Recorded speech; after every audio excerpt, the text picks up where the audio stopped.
Young tiger NTR Devara ఇప్పుడు థియేటర్లల్లా వసూళ్ల పరంగా దూసుకుపోతున్నదనంట.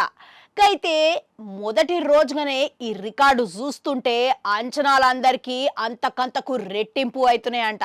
నిన్నటి రోజున దిల్ రాజు గిట్లా గిది చూస్తుంటే ఈ రికార్డుల విషయంలో రెండో స్థానంలో నిలబడేటట్టుగా ఉన్నది అని ఆయనైతే అంచనా వేసిర్రు. గిది 3 ఏళ్ల కొరటాల శివ పడ్డ కష్టానికి దగ్గ ఫలితం అని ఆయన చెప్పుకొచ్చిండు.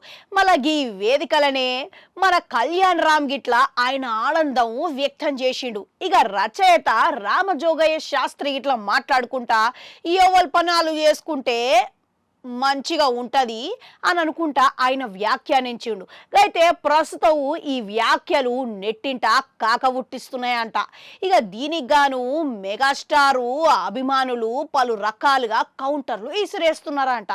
ఇక విషయము వెంటనే పసిగట్టిన రామజోగయ్య శాస్త్రి ఇక గిది తప్పుగా అర్థం చేసుకుంటున్నారు అని మళ్ళాసారి ఇంకో ట్వీట్ను పెట్టిండంట.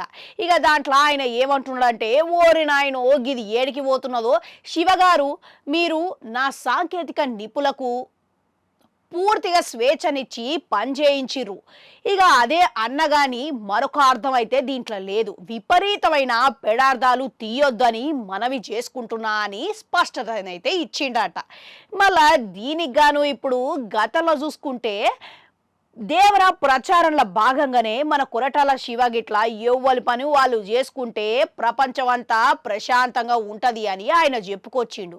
అయితే దీంట్లో ఎవరైనా మధ్యలో ఏలు పెడితే గది పూర్తిగాక అటు సరిగ్గా రాక అటు ఎవరు చేయక మిగతా వాళ్ళు గిట్లా చేయక అది ఎటు కాకుండా పోతుంది అని ఆయన మాట్లాడిండు. కానీ దీంట్లో మటుకు ఆయన సహజంగానే ఆ మాట్లాడిండు అనే మాట మాత్రం వాస్తవం.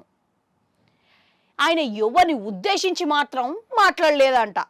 అయితే ఇప్పుడు ప్రస్తుతం దానికి ఎట్లా విపరీతమైన పెడార్థాలు తీసి రచ్చ మొదలుపెట్టిర్రో ప్రముఖ స్టార్ హీరోను ఈ విధంగా అన్నారు అని చెప్పి ఇప్పుడు రామజోగయ్య శాస్త్రి మీద గిట్లా గట్లనే పడ్డారంట. ఇక మొత్తం మీద చూసుకుంటే దీన్ని బట్టి మీరేం అర్థం చేసుకోవాలంటే, ఇప్పుడు ఏ పని చేసే ముందైనా కానీ ఒకటి ముందడిగే వేసే ముందు సరిగ్గా అర్థం చేసుకొని ముందుకి నడిస్తే మంచిగా ఉంటుందని కోరుకుంటా. మళ్ళా కలుద్దాం.